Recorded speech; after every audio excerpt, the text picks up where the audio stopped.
Us. Up next on the Wall Street Journal Report, he is the richest man in the oil-rich Middle East and the largest individual shareholder in the U.S. and in Citigroup. What's Saudi Prince Alwaleed doing with his money now? His Royal Highness will join me next. Later, he was a company chairman at age 14 and a billionaire before he was 30 years old. Today, the largest individual shareholder in the United States, the largest individual shareholder of Citigroup, is the 26th wealthiest person in the world. Grandson of the founding king of Saudi Arabia and renowned investor Prince Alwaleed Bin Talal. Your Royal Highness, it's wonderful to have you with us. Always a pleasure to be with you, Maria. Thank you so much for joining us. What a remarkable time in the Middle East right now. How is the Arab Spring reshaping the region? Well, it's still a developing story. As you know, two presidents were toppled in Egypt and Tunis. Now we have major crises in Yemen, Libya, and Syria. Still, these are developing stories. We don't know where they're heading. Because even Egypt and Tunis, we don't know where they're heading because the revolutions happened, but still it's a developing story. I think it's going to take some time. Usually revolutions take, a year to two, sometimes 3 years before the final outcome is known. But we just hope that this thing is expedited and tranquility comes back because our region is still very promising. What are the popular attitudes in Saudi Arabia right now? Talk to us about what the people want and how the royal family is addressing it. No doubt, with what's happening in our region, we are surrounded with countries that have complete chaos and confusion and anarchy, unfortunately. The rulers in Saudi Arabia are very cognizant about that. Saudi Arabia and the king has re-established and recontracted his contract with these people by having good social programs in Saudi Arabia. And right now, Saudi Arabia is looking at the potential of having new laws enacted to facilitate the participation of the people in the political system, because it's a wake-up call for all the region, and Saudi Arabia is not immune from any what's happening around us, and I'm sure the king will begin looking at some political reforms in Saudi Arabia. Let me ask you, Your Highness, about the events of the week. Of course, President Obama meeting with Prime Minister Netanyahu on Friday, and President Obama this week endorsed the idea of building a Palestinian state based on the borders dating back to the 1967 Six-Day War in Israel. Is this two-state solution viable? This is the only way to go to resolve our Palestinian-Israeli situation. It's very important for the United States to follow through with the Obama speech. Now, of course, Prime Minister Netanyahu was very upset by this. So I wonder what the reaction was in the Mideast to Netanyahu's upset. I think the Middle Eastern situation is very clear. All the Arab countries would like to have peace with Israel. Actually, the Arab League, in its 2002 meeting that gathered in Beirut, Lebanon, they came up with a proposal whereby they explicitly, I repeat, acknowledge the existence of Israel and the potential of having a relationship between Israel and the Arab world, provided they have peace in the Arab world. So I think the Arab world, headed by Saudi Arabia, and the king of Saudi Arabia at that time was Crown Prince, and he came up with that proposal. 11 years later, 10 years later, nothing's happening. I think the ball is 100% in the yard of Mr. Netanyahu to fulfill the UN resolution 242 and 338 that was enacted after 1973 war. Let me ask you about Osama bin Laden. Your family made headlines recently. New York Times columnist Tom Friedman suggested that Saudi money contributed to the building of Osama bin Laden's compound in Pakistan. Was the House of Saud involved?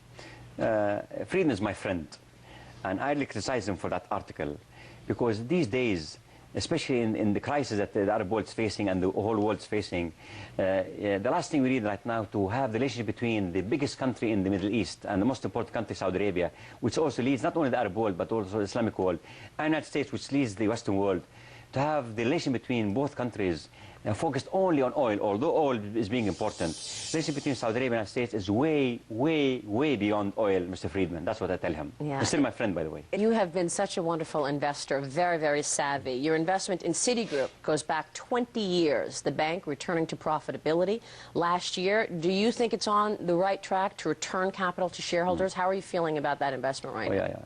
Yeah. I believe Citibank is definitely on the right track.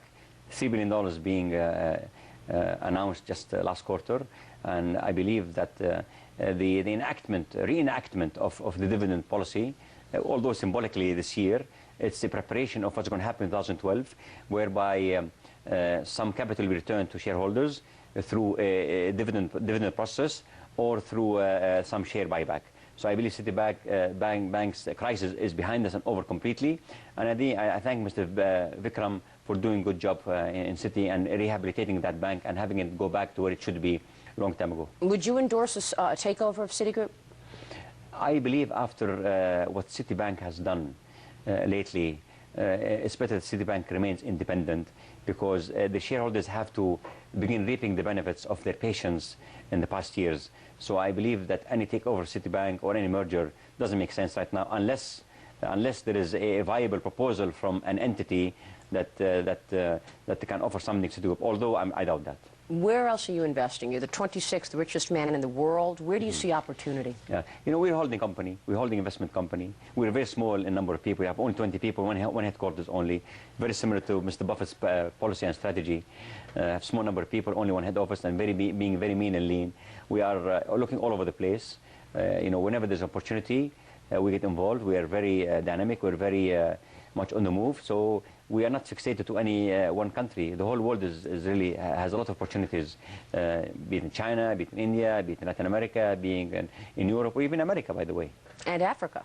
Well, for sure, Africa, we have a full-fledged fund over there that manages all sub-Saharan Africa, and it's very active. And our partner is Tamisak of the Sovereign Wealth Fund in Singapore. Oil prices dropping in recent weeks, but of course still 40% higher than a year ago. Is there a point where Saudi Arabia will need to increase production? What's your take on where oil is right now? Saudi Arabia came publicly after the last and latest jump in price of oil from around 85 to that made the price of oil go to above 100, and that happened when Libya's production went out of the market. So Saudi Arabia announced immediately, within 24 hours, that we will be able to produce 1.5 million barrels. So really, it's not a matter of needed more supply needed. It's very much psychological and speculation, I would say. But still, having the price over around $100. $100. Now, you have said that between $70 and $80 is where you would expect, or where the country would expect to see oil. But just to be clear, it costs Saudi Arabia, what, $4 to $8 to produce? Yeah. Saudi Arabia's production cost is below $10 for sure. Yes, but at the end of the day, we have to make money because we have some development projects in Saudi Arabia. We have to take care of our people also. So any excess above $10, it get plowed back in the system and society. And any excess money we have, we keep it at our foreign reserves, because we're still, you know, we're still a country that's dependent on oil for its exports, for its budget, and for its GDP. And by the way, so is the world. You know, this really. But we are a bit more so. Nearly 65% of the staff at Kingdom Holdings in your home are women. This is contrary to what's happening in the region. Women are not even able to drive cars. You supported the first female airline pilot. Will there be a time when women have a greater role in public life? By the way, this number, 67%, is higher than many other U.S. companies also, not only Saudi Arabia. Having said that, Saudi Arabia is moving in the right direction. Women are being incorporated in the system and the society, be it in the private sector or public sector.